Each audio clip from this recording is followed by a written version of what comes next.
activist, a Rohingya activist. Shabnam, Salaam Alaikum. Welcome back to Salam Media. When I say welcome back, we've talked long and hard in the past about your work in this area and with the Rohingya people.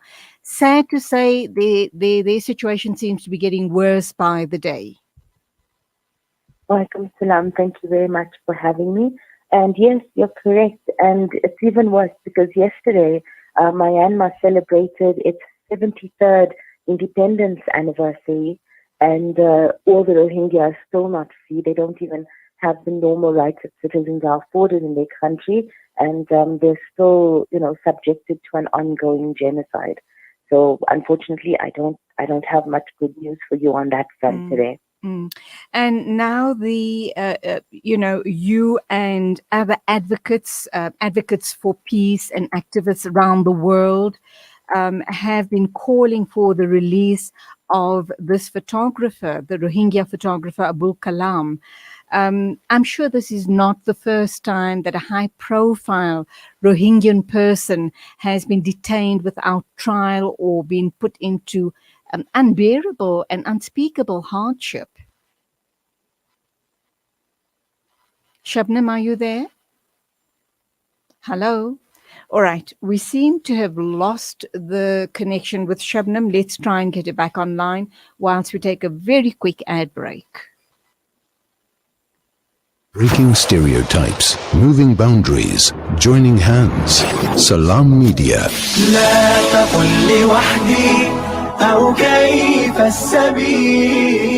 Humanity sets the agenda.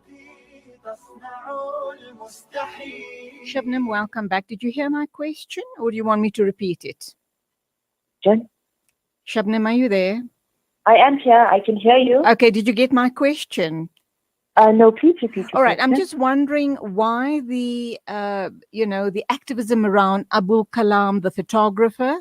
I'm sure he is not the first of perhaps hundreds of thousands of other high-profile and ordinary Rohingyans that have been detained without trial and put into severe hardship. Okay, that's an excellent question. But in fact, in terms of high-profile Rohingya in the camps, while there are those working, we don't hear about them as often. And the reason why Abul Kalam, is central to this is that he's been taking photos of life in the camps, and he's pretty well known. And the other reason is because he was arrested on the morning that buses were leaving for Bhasan Char. And as you know, the move of the Rohingya to the island is very controversial. Right. International organizations are still not happy. There have not been feasibility and environmental impact studies of the island. They're not sure that the already almost more than 3,000 Rohingya who have been moved there are living in a place that's going to be viable for them in both the short term and the long term. Sadly, because he now is sitting with hard documented evidence, he's got photographs to prove to the world. Not that we need the proof. We know that the Rohingyan people have been under hardship for a very long time, but he's really got hard evidence. Are you guys not worried for his life? They might just do away with him. So the bail has been secured just last night, but now he has to go through the trial process. And the issue here is perhaps more that the Bangladeshi government is trying to send out a message, perhaps, or the law enforcement, because as you know, recently they started putting fences around the mega camp, and they've also put in more surveillance cameras and watchtowers. So perhaps this is a way to say, don't complain about what's happening or else, or rather, we are in charge, you're in our country, so tread carefully. Both of these, of course, not very positive things, considering that this is a population who is running from genocide. And surely that should mean that we should give them an opportunity to start a life over, not under fear, not under surveillance, the way that they were living in Myanmar all these years. I guess the fear for you guys is whether he's going to be entitled a fair trial. Mm-hmm. Exactly. That is exactly the issue here. And also, is this going to stop other Rohingya from, joining media kind of initiatives and telling their own stories, because it's very rare all the time when we're watching on the news, less now, but over the past 8 years, everyone speaking about the Rohingya was not Rohingya for the most part. And so will moves like this make Rohingya feel like they can't come forward and tell their own stories? Shubnam, you've been working long and hard. You are a legal advocate and an advocate for the rights of the Rohingyan people. Are you disillusioned? Because recently I've kind of almost noticed when I was told to cover the story on the show today, what came to mind is that we haven't been hearing too much about the plight of the Rohingyan people. Are you disillusioned by that? And are you still going to forge ahead and fight the hard fight for these disenfranchised people? Well, I think it's normal to feel despondent at times, especially over the past weeks with this move to Basa and Char. Most of the focus around the Rohingya story has. Okay, we've lost her again. That's where we're going to leave it. That was Advocate Shubnam Mayat. She resides in Johannesburg, and she has been holding up the torch for the Rohingyan plight for a very, very long time. And I admire this young lady for her passion. And she will, she forges ahead and does everything possible to keep this story in the news and to make the world community aware of the plight of the Rohingyan people. So may Allah subhanahu wa ta'ala accept all her efforts and all her du'as, inshallah. Make a little space to make a better place. Heal the world, make it a better place. For you and for me and the entire human race.